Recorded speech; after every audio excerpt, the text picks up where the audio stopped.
Great. Well, I think we're at time, so we'll get started. Thanks everybody for coming. I'll say I was slightly worried nobody would want to hear about licensing, so glad some people do. It is fairly complicated, and hopefully in this session, I'm going to get you through understanding how it all hangs together. You've probably heard this a few times now, but huge thanks to the sponsors. If you haven't been downstairs yet, do spend some time going around the sponsors.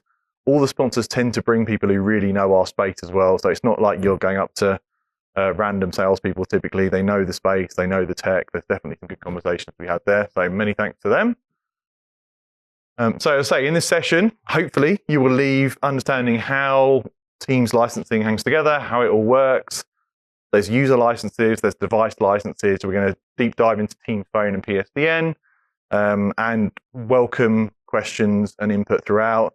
If anybody wants to correct me on anything, you're welcome to. Hopefully it's all there though. But yeah, hopefully there's definitely quite a lot of people here who know this stuff as well. So really welcome a conversation. A little bit about me. I was originally working for a Cisco partner doing Cisco Call Manager way back in the day. Flipped over to the Microsoft side around OCS time and went through the whole OCS, Link, Skype for Business journey to Teams, mostly large enterprise deployments. Last 3 years, I've been working part-time for a telco pure IP who do a lot in the telco space for Teams.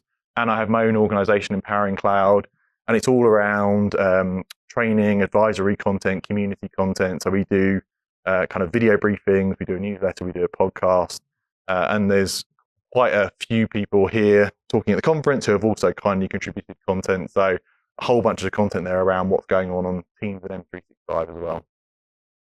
If you are interested in our space, that's hopefully worth a look.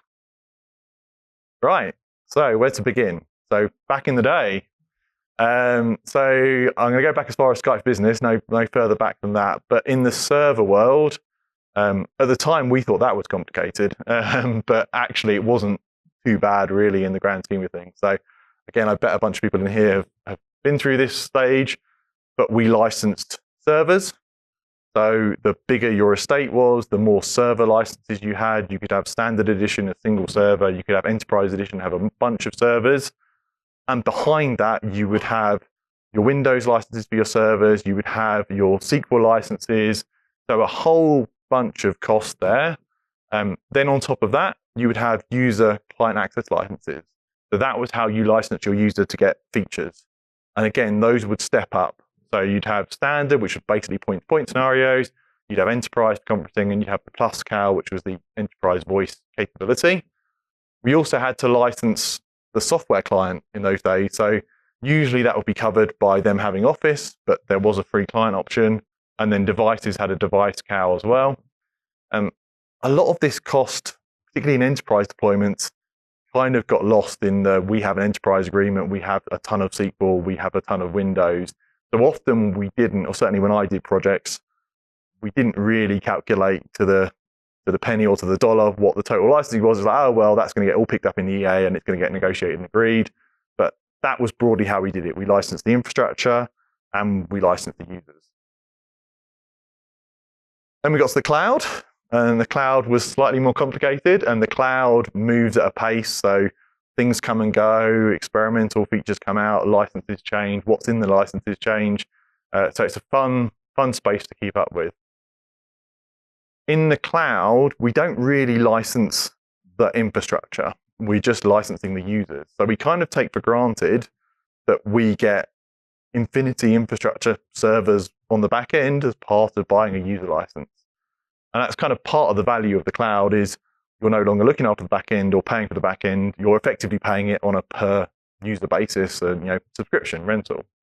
So we've got a few different ways to license Teams / Office 365 / Microsoft 365 for the users. We have some device licenses to cover, and then we have Teams Phone. So let's start off with our users. So in most cases, Teams will be part of an organization's Microsoft 365 suite. And that's like 95% probably use cases, maybe even higher. So typically you will see that. But there are a couple of options to be aware of that aren't that.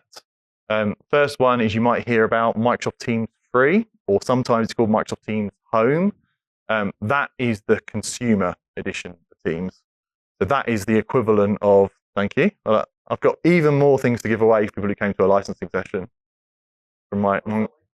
Yeah, there's prizes for questions, so, or maybe even the quiz. So just Teams free for this room, for people dealing with businesses, not relevant, but there is a free edition that runs essentially on the same infrastructure. The Teams client is now a single client between consumer/free and enterprise. If you sign in with an Outlook account or a Microsoft account, like a consumer account, it will spin off an instance of the client running in consumer mode. Consumers don't get the Teams part of Teams really. They kind of can with this thing called Communities. And you might have heard Microsoft are finally depreciating Skype consumer, and Microsoft's answer is push yourself over to the Teams consumer. There's no phone or phone numbers in Teams consumer, Teams free, with a weird exception that they seem to be saying to people with Skype consumer phone credit, they can use that phone credit up until it runs out on Teams free.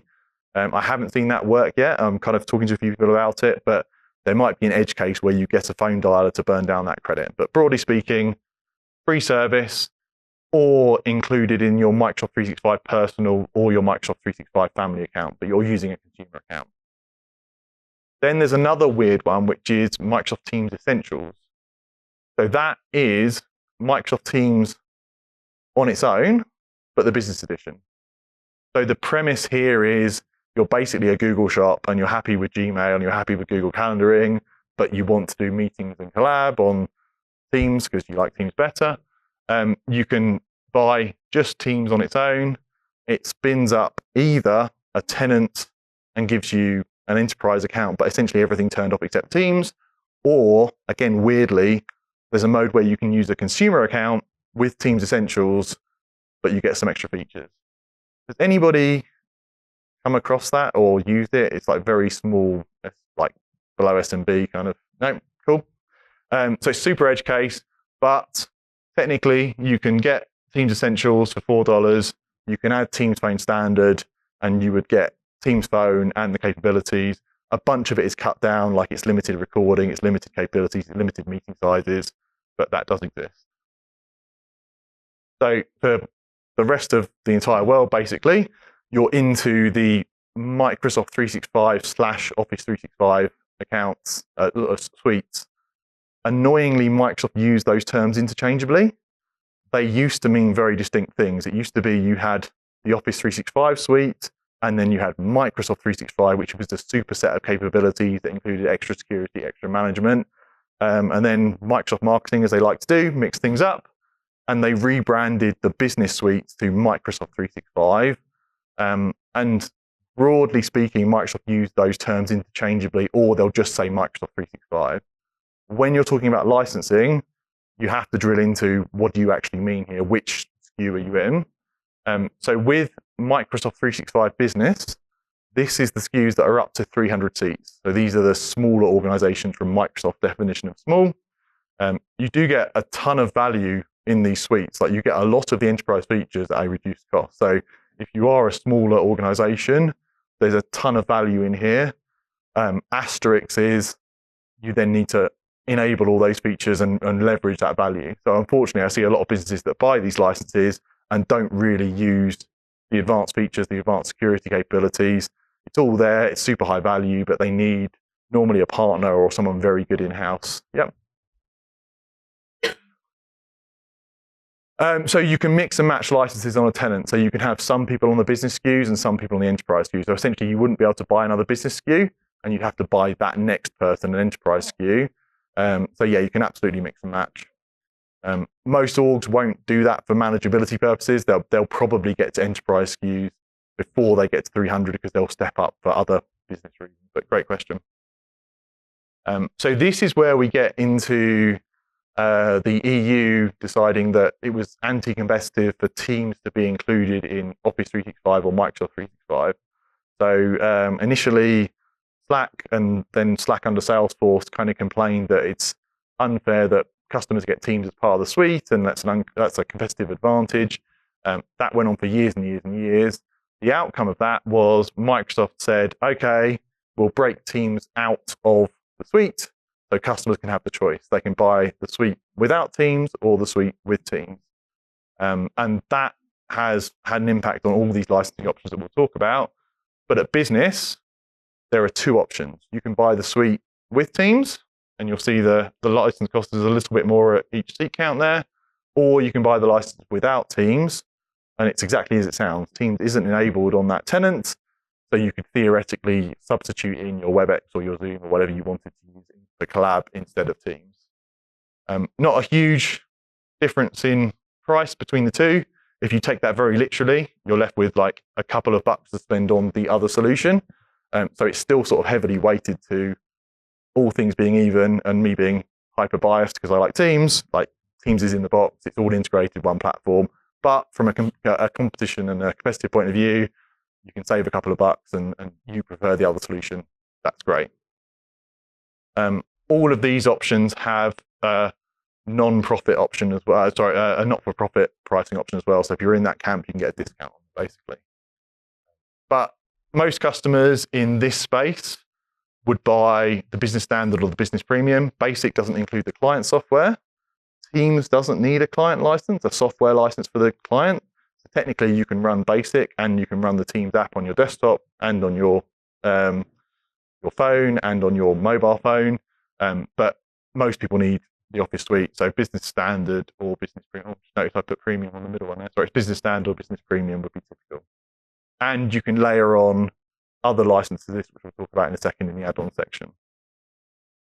Same principle in enterprise. We've got licenses with Teams and licenses without Teams. The difference here is you can't buy new enterprise licenses for a net new customer with Teams included anymore. Now, what I've said there is really important. It's net new customers. So if you've already got a tenant running and you've already got a license agreement with Microsoft, you can carry on buying the bundle you always had.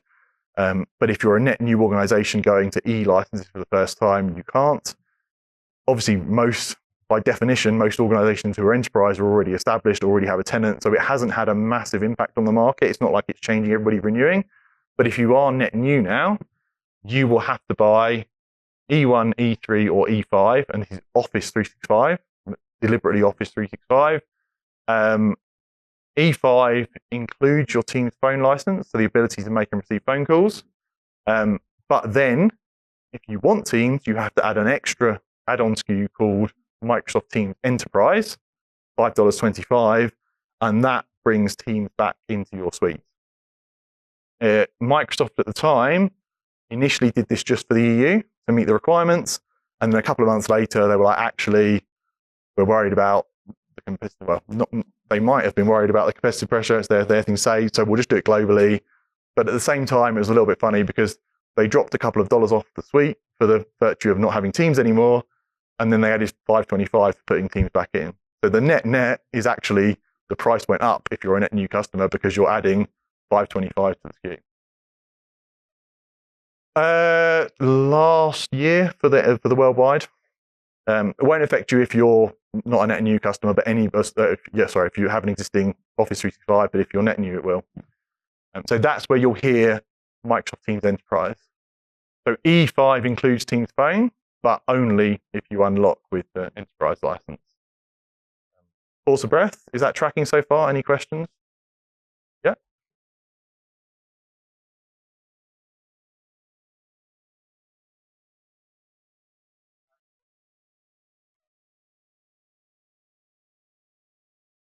So there's two things. There's Teams Phone license, which is the ability to make calls or be a PBX, and then there's PSTN, which is the ability to make and receive calls and have a number. Oh, the audio conferencing, yeah. So that happened 2 years ago. Yeah. There was at the time again there was a couple of dollars price rise of all the Office 365 suites, and they said actually we'll just bundle that in. I've got a separate slide that goes into the detail of that in a second, but yeah, that'll be in your suite license now, so you don't need to buy the add-on. So if you are buying the add-on a la carte, you can probably drop that. Then at the top of the pile of suites, we've got the Microsoft 365 Enterprise suites. So these are the ones that also include extra manageability, extra security, include Windows client licenses. Like this is the top tier of everything you can get. Again, new customers have to buy those without Teams, and then you have to add on the Teams license. And again, you can get non-profit items. So that would be Microsoft's E5 would be Microsoft's premier experience of here's everything we think you should have. It used to be that E5, we talked about it being the everything SKU, as in that was everything. But now there's various add-ons across the suite. There's add-ons for SharePoint, there's add-ons for Power BI, there's add-ons for Teams, as we'll talk about. So that isn't the end price if you want everything of everything, but that is a lot, certainly all the core functionality. I think we'll be sharing the deck afterwards, but feel free to take photos if you like, and I think this is getting recorded as well, so it'll be on demand. We then have F licenses. We've got F1, F3, so these are frontline worker. So these are sort of a hyper cost-effective way to give frontline workers access to the Office suite. Again, with and without Teams are available, and we can add Teams Phone onto that, which we'll talk about in a minute. Those are really, really good value for what you get out of the box, and Microsoft are really trying to encourage mostly frontline workers are not licensed for an Office suite, so it's kind of like a way into this new market for Microsoft. We also have variants of these for government and variants of these for education. Same basic suite concept, sometimes a few tweaks. So the government stuff, it runs on dedicated tenants that are in the US. They have GCC, GCC High, DoD. It's a kind of niche topic, but they have special tenants, and they tend to get features later because there's extra security steps to jump through, those kind of things. And edu licenses, priced slightly more aggressively, have some extra edu features on, but same basic premise. Okay, PST and audio conferencing, before I jump to that, any questions around the suites? Did that make sense? So business, Office 365, Microsoft 365 suites there. Sure.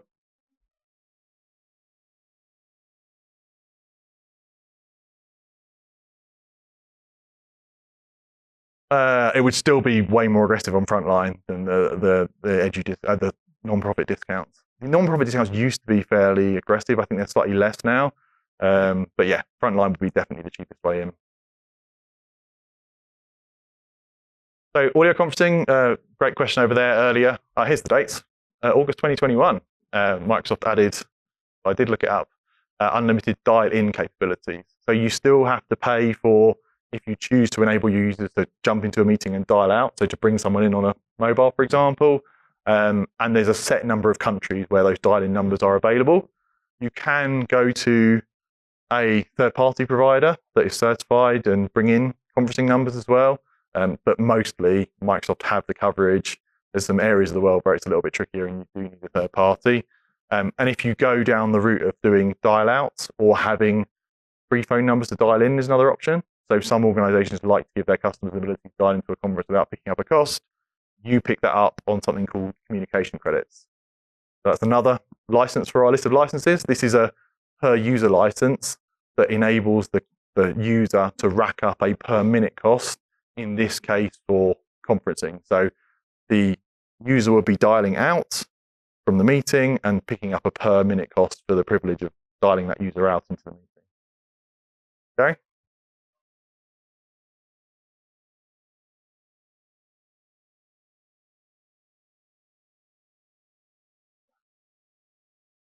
Of dial out, it used to come with 60, I think, and it varied depending on your country and region as well. But at some point there was some dial out. I think they dropped the dial out allowance when they bundled it in. But if you buy the $4 add-on, then you probably got that capability because you're adding on the old SKU with the dial out capability. I'd have to double check that, to be honest, unless anybody else knows it offhand. But yeah, I think in the SKU you don't get dial out by default anymore.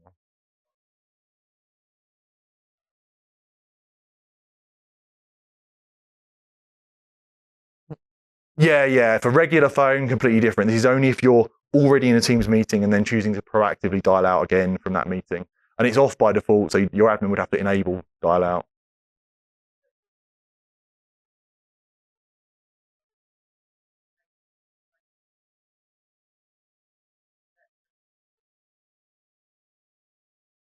It's for when you're in a conference and you want to dial out to a number to bring somebody in, or at the bottom of your invite, it's the PSTN numbers that allow a third party to dial in on PSTN.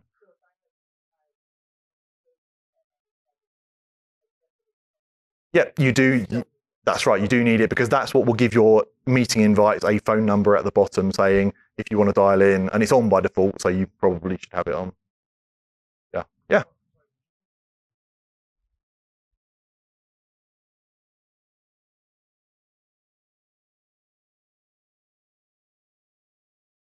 Yeah.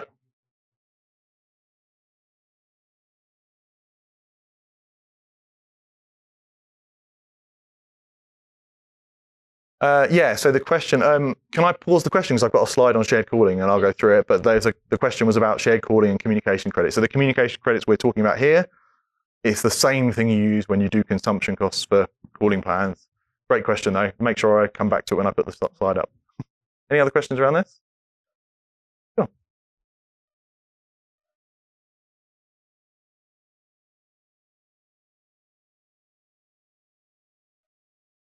Yeah, and they like that number.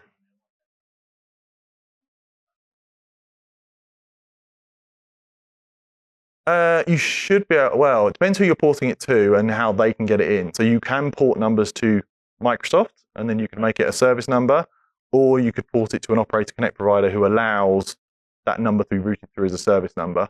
So what happens is you make it a service number and then you would be able to assign it to an auto attendant for conferencing. You should be able to do that. But it'd be an addition. Yeah, you first make it a service number and then it becomes assignable in the conferencing area of the Teams admin center to a auto attendant for conferencing. Yeah, good question. See, this is why we're here. Everybody can help each other. This is good. Question in the back? You don't, I mean, if you don't want to allow people to induce the scenario where they incur costs, so outbound conferencing or free phone, you don't need to activate the comms credit. It's only if you want to do those scenarios. Good question. Okay, so add-ons. So we've got our base licensing. We've got Teams in the SKU if we've gone down that route, or we had the enterprise license. So we've got Teams, but we kind of haven't got all of Teams yet.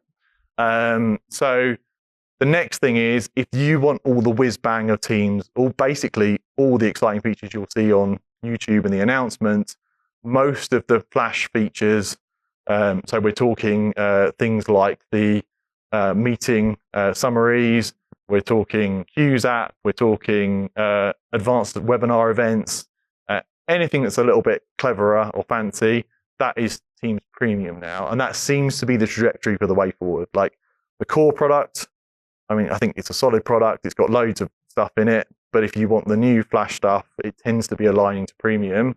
I think there's tons of value in this. This is $10 per user if you're going to use the features. So the advanced webinar stuff, if you're using that, that's an absolute steal compared to an equivalent competitor's webinar product, because those tend to be 50, 60, 70 bucks even maybe.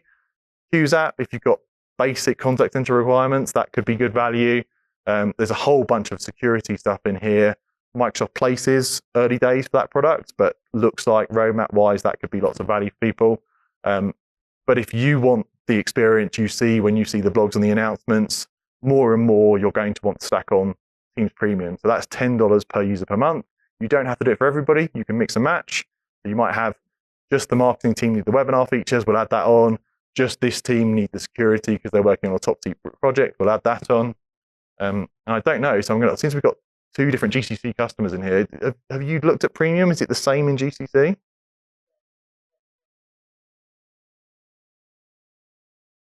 Awesome.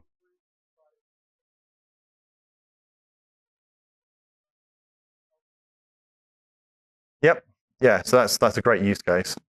Thank you. Yeah. So that it can be a spot license for people who are heavy users, need the advanced features, need the branding. I'd say the intelligent meeting recap that got put into Premium before the Copilot license came along. That if you're going to use that, that is tons of value. That's your automated meeting summary for only $10. Easy for me to say, but like only $10 compared to Copilot, you get a whole lot more with Copilot. Any questions around Premium? No? Good. Then you want all the AI stuff too, right? Because you want to do all the clever stuff. So that is where you layer on the M365 Copilot license. So there are features specifically in Teams, the facilitator agent, which is the agent that works in chat collaboratively. So everybody can see the agent, everybody can interact with the agent, works in meetings as well. That only lights up if you've got a Copilot license. Right now in preview, it's in preview at the moment. They don't seem to be enforcing the license, so they're giving everybody a bit of a taster. And the same thing for the interpreter agent, which you might have seen demoed at the recent Microsoft events. That is real-time speech-to-speech translation. Super impressive feature. And I think if you need it, those kind of features, again, $30 compared to paying for an interpreter, if that's how you think about it, could be really high value. Copilot is a way bigger suite. It brings the AI stuff into Word and Excel and PowerPoint. It does all this pulling of your corporate data. Bigger conversation, but there is a whole bunch of value in Copilot beyond Teams. But in the Teams context, if we're saying a customer wants Teams and they want everything they see about all these clever capabilities, you're stacking Teams Premium and then you're stacking the Copilot license on top. Good question. Thank you. So Copilot Chat, again, thank you, Microsoft branding. Microsoft 365 Copilot Chat is the free edition of Copilot included with all the Office 365 / Microsoft 365 suites, but it doesn't have the automatic grounding in your corporate data. It doesn't pull your emails or your SharePoint docs or your OneDrive docs automatically. Think of it like ChatGPT, but run by Microsoft, so web grounded, but with all the data protection and goodness of Microsoft. So you can manually add a Word document to it, for example, and again, summarize it, and it's data protected and secure and tied to your Entra account. Actually, considering it's free and in the box, like tons and tons of value, a really great on-ramp to the world of AI for no additional cost. You can also bring in agents now, what we call bots before agent scenarios that are on a pay-as-you-go basis.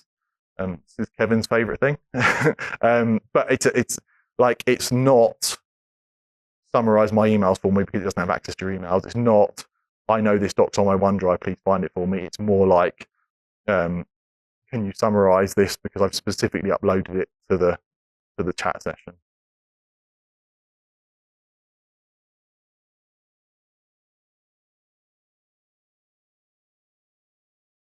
So the intelligent meeting recap is included in Premium and it's included in Copilot. But Copilot, M365 Copilot, uses the proper name, gives you additional options in the meeting to talk to Copilot as the meeting's going and to summarize the transcript the way you want. So you can say, bullet this for me, pull out the key points. So you get to interact with the meeting summary when you're using the Copilot option. The intelligent meeting recap is a static summary that you can't edit, that it just gives you at the end. But yeah, it's confusing that if you just buy the Copilot license without Premium, you still get intelligent meeting recap because it was weird to sell you a $30 AI license that didn't include one of the AI features. So that license overlaps. So you get that in Teams if you just buy the Copilot license. Tentatively, he asks, any questions around Microsoft 365 Copilot? No, all good. I mean, this is the SKU that Microsoft are pushing incredibly hard at the moment. This is their big push for like AI enabling your workforce in the kind of knowledge worker section. This is the thing you will hear loads and loads about. You don't hear so much about the M365 Copilot chat because there's no revenue uplift to Microsoft. But I think it's a fantastic way to give your employees, your organization, access to a corporately secure, data secure option for AI. And I'm 100% confident if you're not giving your employees an option, they're for sure going to Copilot Consumer, ChatGPT, Claude, like some other tool, if they're technically leaning to try and do things. So they will be leaking data out to those consumer products. So I would highly encourage you, unless you've got a really particular business reason for not doing it, light that Copilot chat up. And a tip, coming in May, Microsoft are going to put that Copilot chat icon proactively in Outlook and in Teams. So essentially, think of it like a shortcut to get to this experience, which is kind of confusing because now you've got Microsoft 365 Copilot chat in Teams, as in the icons there, but it doesn't have access to your Teams data. It's just a shortcut, an iframe to the Copilot experience. So for users, you'll kind of have to explain, if they've got M365 Copilot, they'll literally get it in the chat, in the meeting. But with the free version, they'll just get essentially an icon, a shortcut to get to Copilot quickly in Outlook or in Teams. And that's Microsoft just trying to bring it to the surface for users to be like, hey, this thing's here, it's free, like get some value from it, basically. Okay, on to devices. So IP phones, physical phones for users. Those are included in your user licensing rights, so no additional uplift if you want to buy people phones. They can just carry on and plug those in, so that's nice and easy. Then you've got common area phones or shared devices, we'll talk about those, and then you've got Teams rooms, like full video systems. So there's a license called shared device license, used to be called the common area phone license. That old name gives you an easy answer to what it was. It was the license for a phone that didn't belong to a user. It's in a common area, it has a phone number. That includes your Teams phone license and security license, your identity for that device. They renamed that to shared device because they're now using that same license for Teams panels, which are the outside of room device, saying is the room available, has it been booked, that kind of thing. And for BYOD spaces, so Microsoft are on a trajectory to try and add value to a BYOD experience. For those not familiar, that is bring your laptop to a meeting room and plug it in on USB and HDMI and run a meeting. It's a bit weird because we use that BYOD term in IT in a whole bunch of different ways, but it's not bring a consumer device, it's bring typically your corporate laptop, plug it in, so you don't have an engine for the Teams room, plug in the USB and on you go. Lots of investment going on there. Microsoft are adding reporting, they're adding extra capabilities, and Microsoft are looking to add enough value to suggest you license BYOD. You don't have to, you can still just plug in Teams and carry on. But that's their strategy there. Then you have proper Microsoft Teams rooms. So this is your first and best experience of Teams. This is a meeting room running in the room, one click to join, system, managed centrally, patched centrally, Windows and Android options, but the licensing doesn't matter. We have Basic, which is up to 25 rooms in a single tenant. It taps out at that, and it is as basic as it sounds. The room will work, it will do video calls, but it doesn't have any of the fancy AI features, any remote manageability features, anything that is, again, if you think about it as flash or impressive extra features, is not being put into Basic. So it's a great starter SKU. Small customer has 4 rooms, just want to make calls, doesn't want to add the cost, it's sort of fine. I don't think you'd get to 25 before you didn't want the manageability and the extra features. And to get that manageability and extra features, you need the Teams Rooms Pro license. That's $45 per device per month. And that gives you manageability, Pro Portal, multi-camera, AI, everything you see in Teams Rooms that you would see in a demo. That's your Pro license. Similar to the question earlier, you can mix and match Basic and Pro. So you might have some Basic scenarios, some Pro scenarios if you want to. But when you hit 25, you won't be able to add a 26 Basic license. Yes?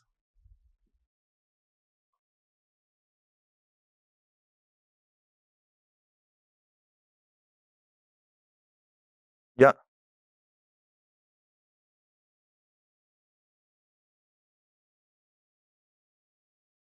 Good question. I haven't done that scenario, but the logic would say intelligent recap comes to the user license. So there's no reason the room not being licensed wouldn't allow the organizer to hit the button to do the intelligent recap, but you'd have to have the organizer join the meeting as an entity for the summary to happen. The room doesn't have that capability.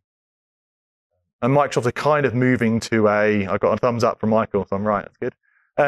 They're kind of moving to a model where they're trying to AI enable the compute in the room to do clever stuff. So things like go in the room, start up the facilitator agent, have an in-person meeting, use the audio video in the room for the meeting to generate a summary. And the way that's happening, that'll be Pro obviously, is you'll come into the room, you'll use a phone to QR code to say who you are, and that's how it's attaching identity to know who belongs to that meeting, who has that data, where that data goes. But again, anybody in a 100 seat plus customer to hundreds to thousands to hundreds of thousands, they're going to be on the Pro route more often than not because they want the manageability, they want the visibility. Is the room working? Is it patched properly? Is it secure? Is it online? How much is it being used? All that good stuff comes with the Pro license. Just for history's sake, We used to have standard and premium room licenses. Those are no longer available, but some customers with multi-year EAs might still be eking out their existing investment in those. But they sort of roughly map to Basic and Pro. But if you hear about them, just know they're legacy licenses. Okay, on to Teams Phone. So Teams Phone is the ability for your Teams to be a PBX/make a call. So it is not the phone number and the minutes, it's the ability to enable that capability. So if you've got the E5 or the ME5, you get phone included, remembering that you have to add your enterprise license. If not, you're adding $10 per user per month for phone. So if you're an E3 account, you'd add that $10. Used to be $8, just recently, really recently, it's gone up to $10 now. Frontline workers get a special discount, so now $5 per user. So again, that frontline scenario, if you've got it, you can start stacking the relatively cheap F1 or F3, add on Teams Phone for $5, and they get Teams Phone as well.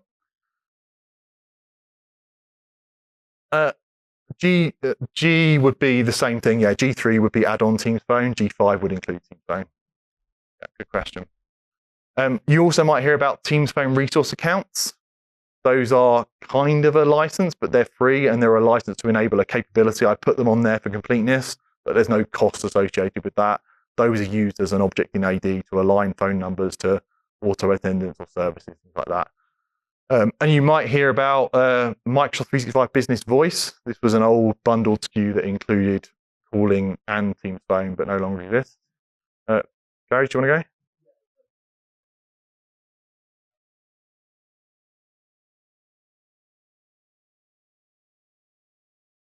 Yeah.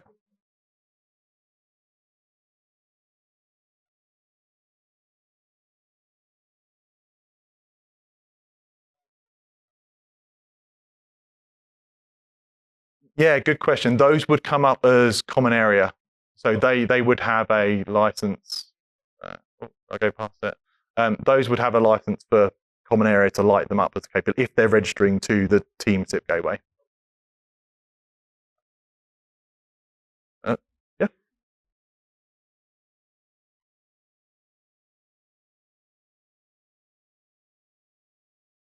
Yeah, so good question. So a bit of a deep question, but initially there was no documentation about how many resource accounts you were allowed.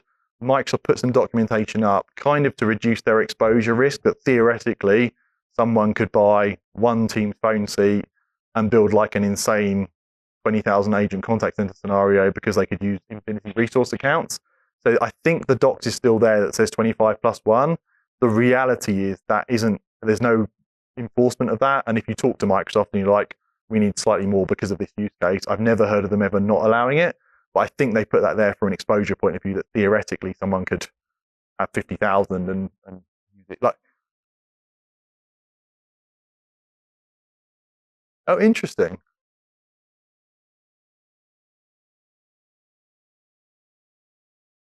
Yeah, no. So I got told multiple times, because I asked when the change happened for exactly that reason, and they said that if the customer comes and says we need slightly more, it's not that they're trying to monetize that scenario. It's just that they wanted to reduce the risk with auto attendance. You could build some massive thing, churning cost that they weren't reaping costs back.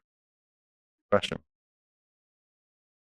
Okay, so you've got your phone. Then the last thing is you add on your phone number and calling.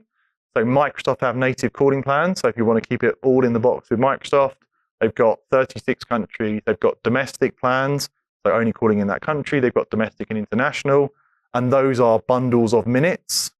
The bundles work aggregated per license type per country. So if I buy 3 domestic plans, and those include 1,200 domestic minutes each, I get 3,600 domestic minutes to use over those 3 users.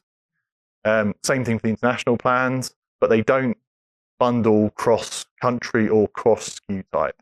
So only same SKU, only same country. The plans are pretty generous in terms of the number of minutes they use versus a typical user. There are some scenarios where Microsoft will sell you reduced plans for reduced costs if you have the scenario and you're a big enterprise and you talk to them.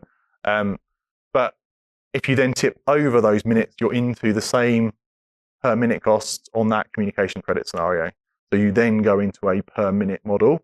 Either if you buy domestic and you want to make international calling, you can do it per minute, or if you tip over your usage allowance and you want to enable per minute, you can go to consumption. That was a lot of information all at once. Did that track? Any questions? Yeah.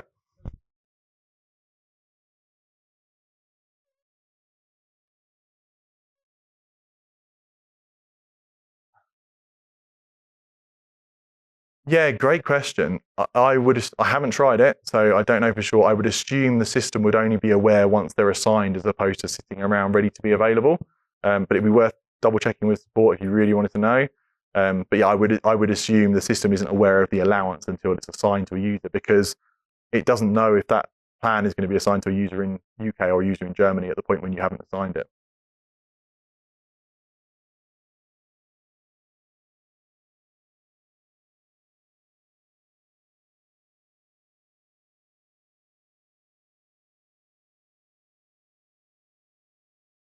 Yeah, yeah. I would double check because I haven't tested it myself, but I would pretty much think that it wouldn't apply until it knew what user that was licensed to, therefore what bucket it was accruing to for potential availability.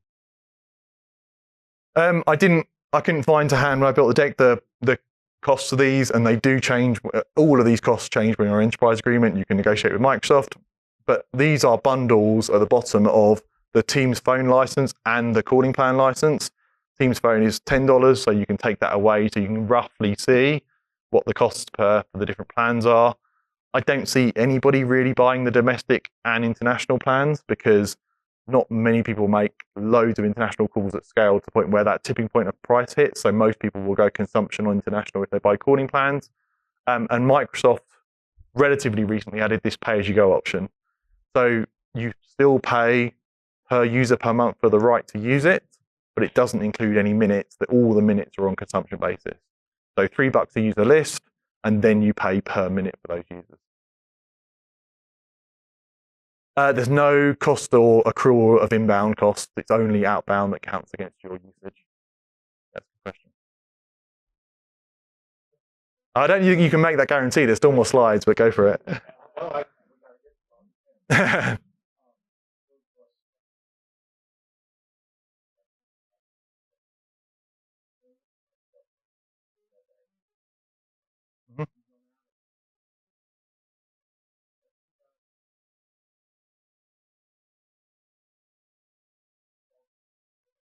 100% correct. Yeah, yeah. So that's a good call out. Actually, the communication credits, although it's consumption based, you load up money onto that. So you load up $1,000, and it can auto recharge to a credit card and keep that leveled up.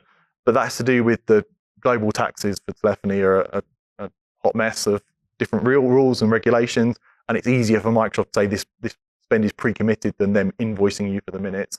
But you're quite right, Gary. If you don't have that bucket filled, the user will just get a playback saying you can't make this call, essentially.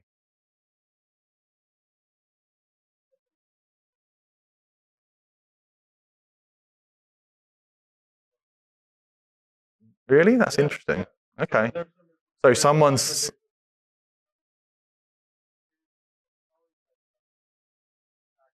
Yeah.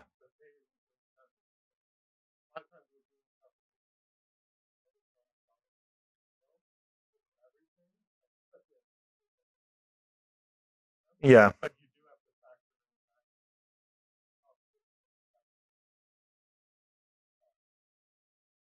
Yeah, great detail. Thanks, Kevin. Yeah, it's interesting. I hadn't heard of anybody doing it being billed actually per minute rather than burning it down from a consumption bucket. So that's good to know. Yeah, Microsoft's per minute rates are super high on a rate card compared to a typical telco. So it depends on how much you use that. But you do have the ability of just doing it all in one kind of license agreement and contract. On time. Next option is Operator Connect. So this is Microsoft's probably first option to push customers to, even though they have native calling plans. Like, it's easier from a Microsoft account perspective to say we've got it in the box, but they're not super incentivized to like proactively push calling plans. They just want you to use Teams Phone. Operator Connect is a program where operators have worked with Microsoft to integrate on the back end. They have joint service agreement, joint SLAs, and essentially it means that these operators, when you as a customer contract with them, can provision numbers and connectivity directly into your tenant. No kit, no hardware, cloud to cloud. provide those numbers and availability, assign them to users, and off you go. So this is a good way to see which carriers have bothered to jump through the hoops to work closely with Microsoft. So it's a good shortlist of these carriers at least know what Teams is, have some skin in the game, have spent their money to integrate. So all things being even, it's nice to go with a carrier that's done that.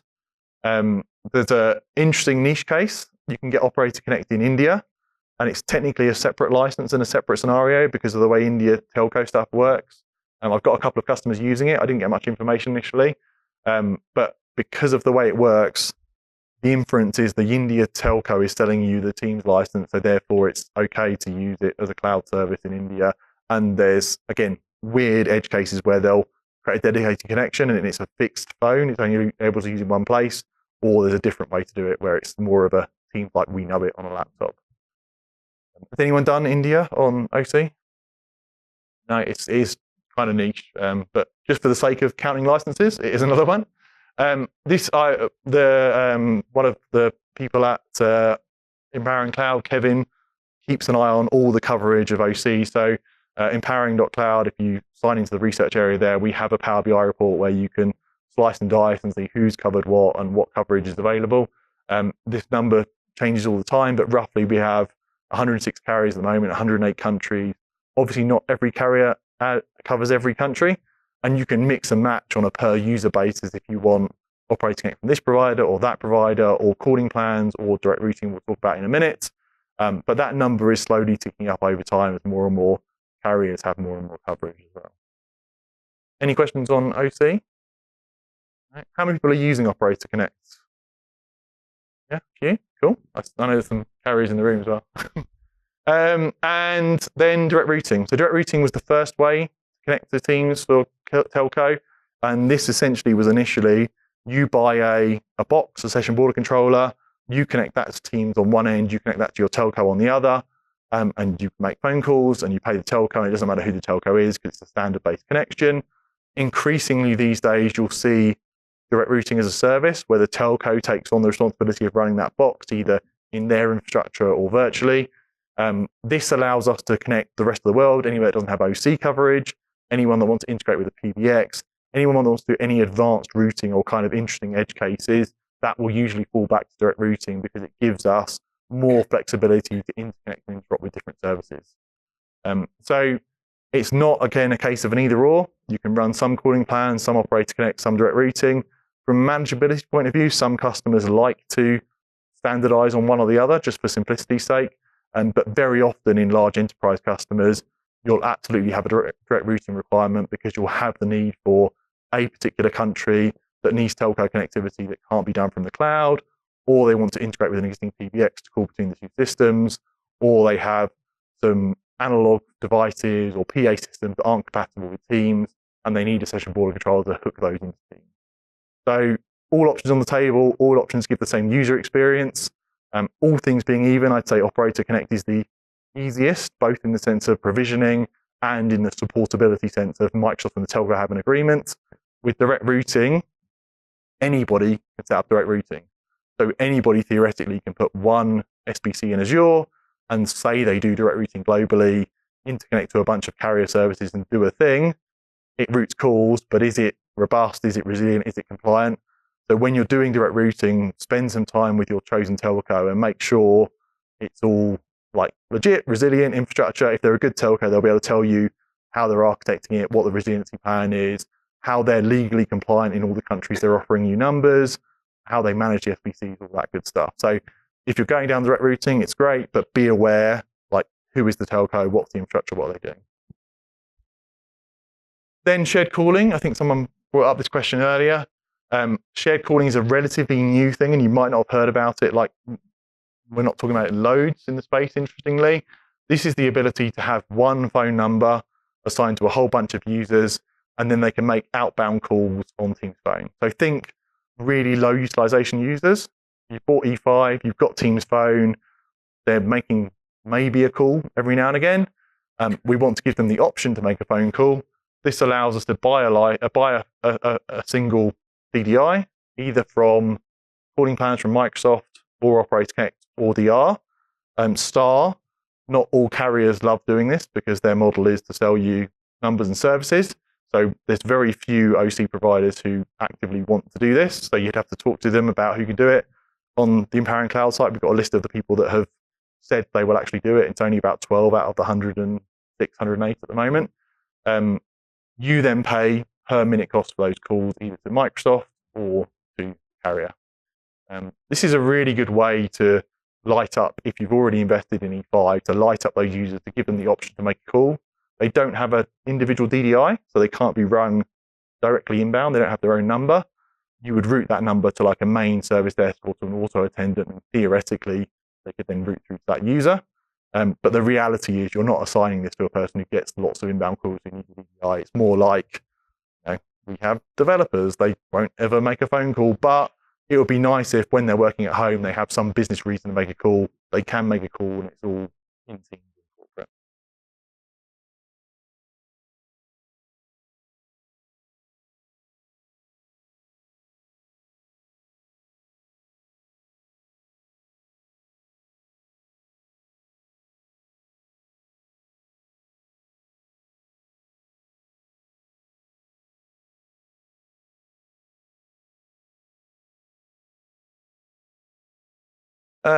So your scenario is common area phone. You want it to occasionally make outbound calls.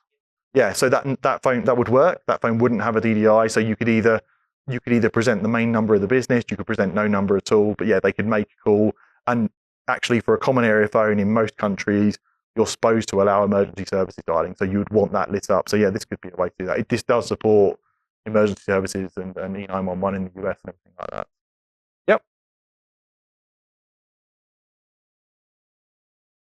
Yeah.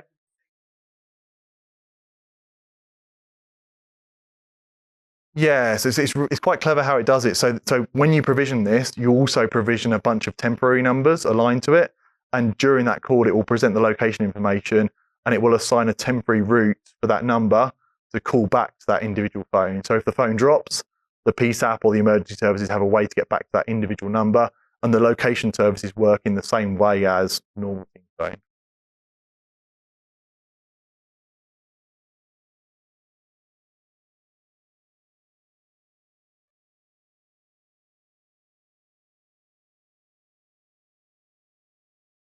Yep, bang on. Yeah, thank you for sharing. Yeah. Yeah, that's a really common question that comes up because that's obviously, particularly in the US, a big deal with E911. It sounds like you've done it. Has anybody else done shared calling? No, see, relatively niche still. Lastly, we've got Teams Phone Mobile, the newest kid on the block relatively. So this is cellular operators giving you a cellular number that can also be used as your Teams phone number. So one number, a cell number. In Europe, often we have a different prefix for cellular numbers. So in the UK, it'll be 07 number, so you know it's a cell phone traditionally. But that would ring my Teams desktop client and my mobile phone at the same time. And presence, on-hook, off-hook presence is the same. Voicemail is Teams. The call records will go through Teams. If you have compliance recording, that will work with as well. So it's really tightly integrated. Nice experience. There's not many operators that offer this. So again, back on the Empowering Cloud site, if you want to see, these are the operators that have it, and these are the country coverages at the moment. So typically, it's only one or maybe two operators per country. I'm quite bullish on some infinite timeline that lots of knowledge workers will always have a mobile, and this gives them an option to have a soft phone experience as well. But customers at the moment are not super keen to be tied to just one particular cellular provider for that country, because there is a cost to this on addition to their cellular contract. So actually, is it still cheaper to just buy OCR direct routing and have two phone numbers? And also, if we wanted to renegotiate our cellular contract or change providers, if we want the Teams phone experience, we're obviously limited to who can do that. So I think you'll see this grow over time. And in fact, I know there's more carriers coming into this space. But at the moment, I haven't seen like hundreds of thousands of numbers yet. Anybody done this or had experience this? So again, in this room, quite a lot of reach. It's quite niche, but Real does it. I've had Sims, really interesting experience. And if you, particularly in FinServe, you have the requirement to record calls, this is a really nice way to pick up that call recording in a single platform, single experience for both the mobile and the desktop user. Okay, so we're all right for time. Bringing it all together. I'm not going to quiz everybody, I promise. So hopefully you can now have a bit of a conversation about how this works. You've got your user licensing. So your F plan, frontline worker, your enterprise plan, your Microsoft 365 enterprise plan, or your business plan. Remembering that the E5 or the ME5 include Teams Phone. The new E plans you'd have to add on the Teams license on the next column. And you've got the GTC and the Edu special licenses. And then if you want, you've got Copilot. In the Teams realm, we've got the Teams enterprise license. That's unlocking Teams, essentially, for the new enterprises. You would then stack on Teams Phone or Teams Phone Frontline Worker, Teams Premium, and at the bottom there, we've got our different devices options. And with the PSTN options, we've got the various Microsoft calling plans, OC, DR as a service, if you want to think of that as slightly separate, and Teams Phone Mobile. What that looks like from a cost perspective, obviously you can mix and match a whole bunch of these things, but to give a rough kind of order of magnitude, your cheapest way in for your frontline worker, you've got the F1 license, you've got Teams Frontline Worker, and a phone. The more typical use case, you've got E3 tends to be the most popular default enterprise license. You would still have to unlock Teams Enterprise, but you're not on an existing plan. You would add Teams Phone, you would add your PSTN, and if you wanted the fuller Teams experience, you're probably stacking Teams Premium there as well. And then if you want the best experience or the fullest suite, technically you could go right up to ME5, but I put E5 in just to make it a little bit more realistic. Like there's about 40 million E5 license something, so that's the next most common license. You would have that. You would then on Teams Enterprise still, you'd have to add that on. Teams Premium, your phone option, and if you want all the whiz-bang of Copilot across the whole suite, that's where you add on your $30 for the Copilot. Yes?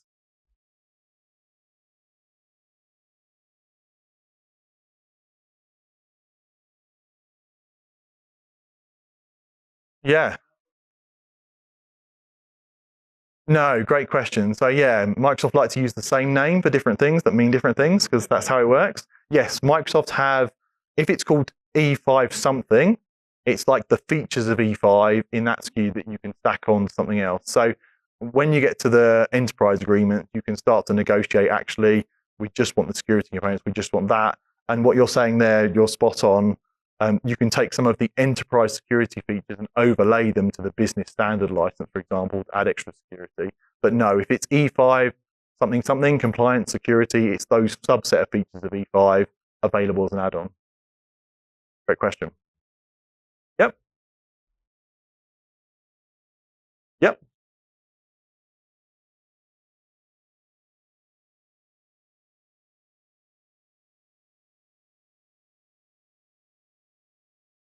No, consumer is like a different world. The consumer client can join, or I haven't tested it recently, but they were planning to let them join enterprise meetings as a guest. But nothing about enterprise federation, tenant switching, shared channels would work between the consumer Microsoft license and the enterprise license. That other user would need to be on a enterprise business, something, yeah, something commercial. Yeah. Cool. So hopefully that's been useful for you. Thanks for bearing with me. It's a lot. You'll get the recording, you'll get the slides, but hopefully that gives you an idea. For those, I didn't say this up front, but for those who asked questions, I'm going to throw some devices. Gary, ready? Who else asked? There was one, yeah, on here. Well, this is heavy. I'm not going to throw it too far. And I'm definitely not going to throw this. Okay. Thanks everybody for coming to the session. Hope it was useful for you. And I'll be round afterwards as well.